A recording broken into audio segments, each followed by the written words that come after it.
Hey, so today I just wanted to record a super quick video on the best way to wear this super sexy pregnancy support belt.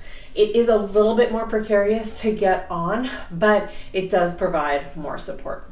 If you don't know who I am, my name is Allie and I provide weekly pregnancy and baby health tips. So please subscribe to my channel, Paleo Preggers, if you want to get more tips. The primary benefit of wearing one of these is it does help support your lower back and it puts a little bit less pressure on your pelvic floor. So towards the end of pregnancy, it is helpful. I did not wear one of these during my first pregnancy and I did have a little bit of separation.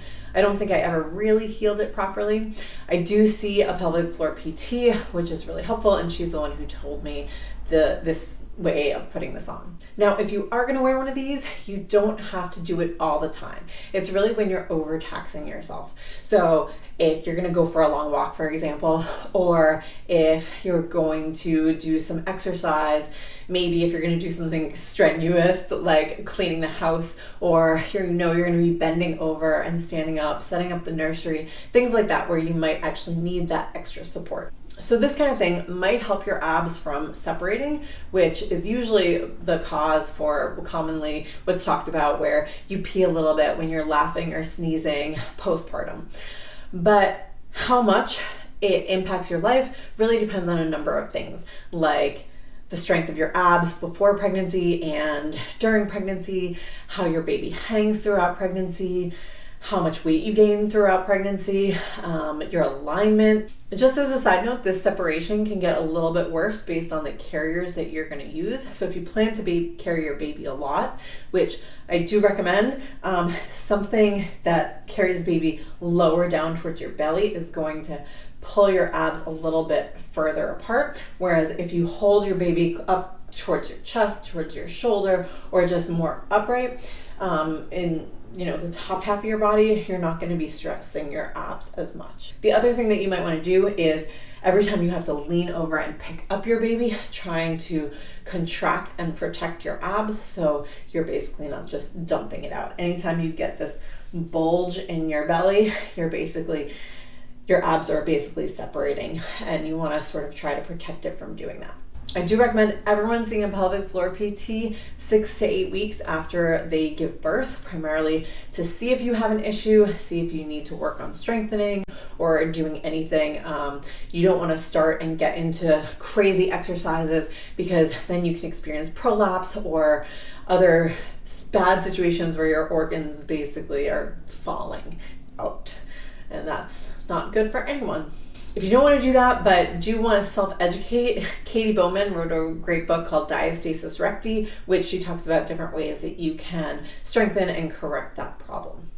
So ultimately, with the pregnancy belt, the idea is to kind of get under your belly and lift it up. And the best way to provide this support is not standing up, but it's from laying down when the pressure isn't already coming down with gravity. All right, so I spent $30 on this. You can get them cheaper, but I did want something that did come in from the sides and pulled up. This is basically the base piece, which I'll show you in a second. And then there's this, which is ultimately what's holding it up. And then you have a strap that I consider optional and you just sort of put over.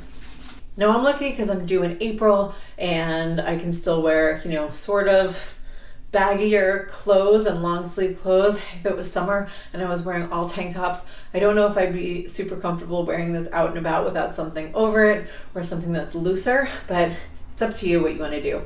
Usually what I have is a tank top underneath to protect my skin, and then I have a looser shirt above so it's not as noticeable. All right, so while I'm standing, I'm going to put this first piece under the belly.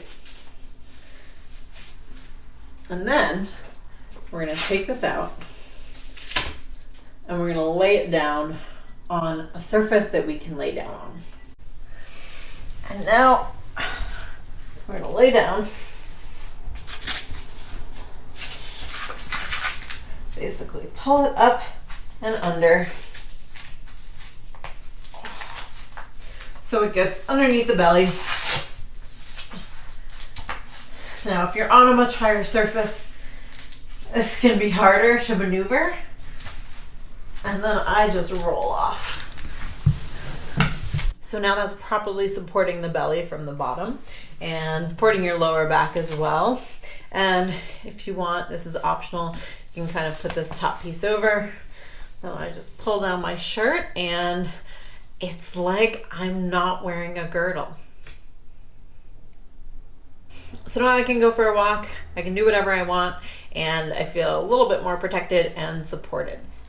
So that's it. Laying down definitely gives you a lot more support than if you just do it standing up and you're trying to pull without being laying down. It just is, again, a little bit more precarious and it is more of a thing to do, but it does really help. Please subscribe to my channel, Paleo Preggers, if you want to get more healthy pregnancy and baby tips, and I'll see you next time. Bye.